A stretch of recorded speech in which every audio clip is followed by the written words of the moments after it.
ફોઈને પૂછ્યું કે ફોઈ આ બે આંબલિયું દેખાય એ શું છે?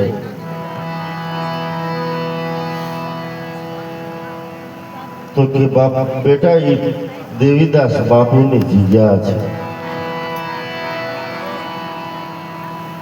તો ફોઈ દેવીદાસ બાપુની જગ્યામાં અવાજ આવે છે એ શેનો છે?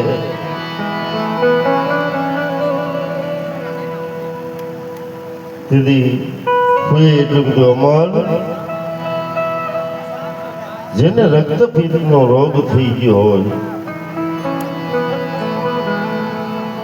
એની સેવા દેવીદાસ બાપુ કરે.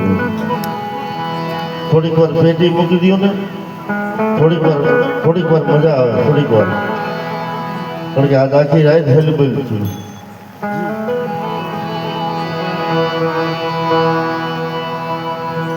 કે રક્તપિત્તિયાની સેવા કરે છે. તો કે દેવીદાસ બાપુ રક્તપિત્તિયાની સેવા શું કામ કરે? તેથી ભૂએ એટલું કીધું બેટા અમન, જેને રક્તપિત્તનો કોઢ થઈ જાય અને પાસ ફરો વયા જતા એને ઘરમાં નો હોગરે ને એને પરમનો દેવીદાસ બાપુ હોગરે.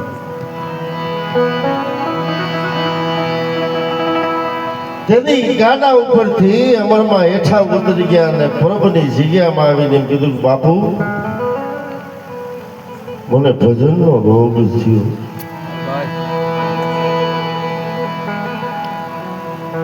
તેથી ફૂએ એટલું કીધું અમર ન્યા ન જવાય. કેમ કે ન્યા રોગ લાગી. દેવીદાસ બાપુએ આમ દ્રષ્ટિ કરી અને અમરમાને જોયા. એને એમ થયું કે કોઈ પૂર્વ જન્મની પ્રીત લઈને આવ્યું છે. તેથી દેવીદાસ બાપુ માં અમરમાને પૂછે છે નિરખુનેનું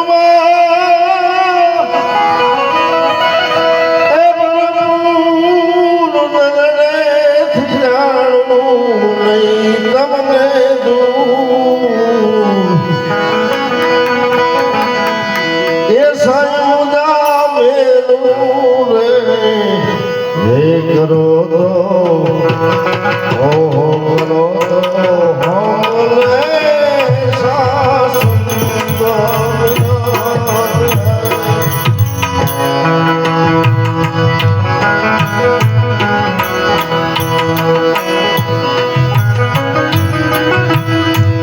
દેવીદાસ બાપુ કહે છે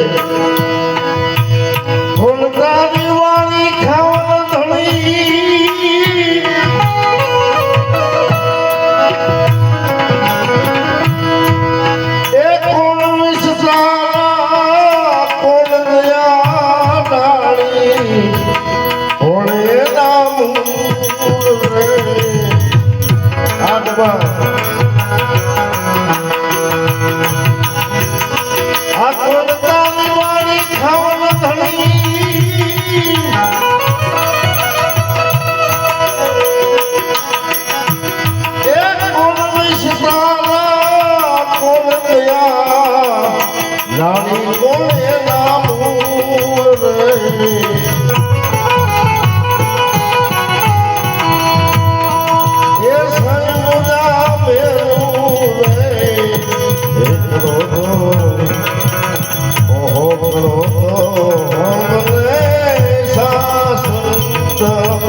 શરણાણી શરણે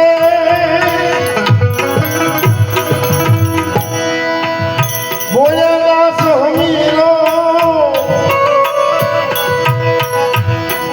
એક બંધ ઘણો નહીં એ પટી દૂર રે એ સર્વદા મેરું રે કરો તો ઓહો કરો તો હમને શાસન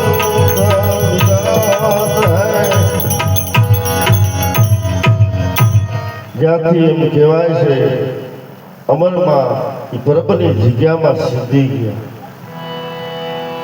ઈસાઈ શેલાણી અને દાસ હમીરો એ પણ પરબની જગ્યામાં એમ કહેવાય છે એની સમાધિ છે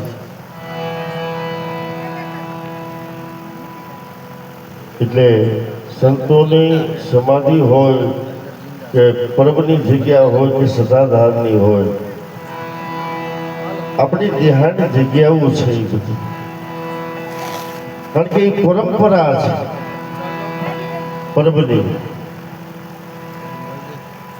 એટલે અમરમાં એમ કહેવાય છે દેવીદાસ બાપુને એમ કે છે હે દેવીદાસ બાપુ મારું આ જોબન નાનું છે તો હવે હું કરું મારી નાની વય છે તો હવે હું કરું દીદી અમરમાં દેવીદાસ બાપુ એ દી મારું જોબનિયું નાનું જોને છે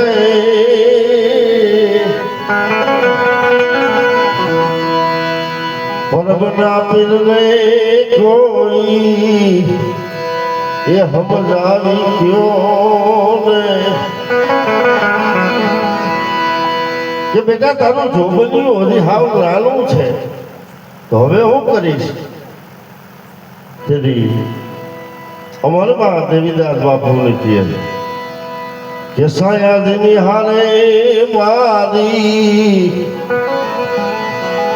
એ વનમાળ રોપી હે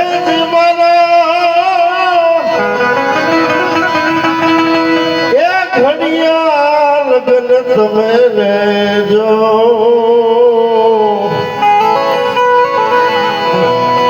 શરણો મળે જો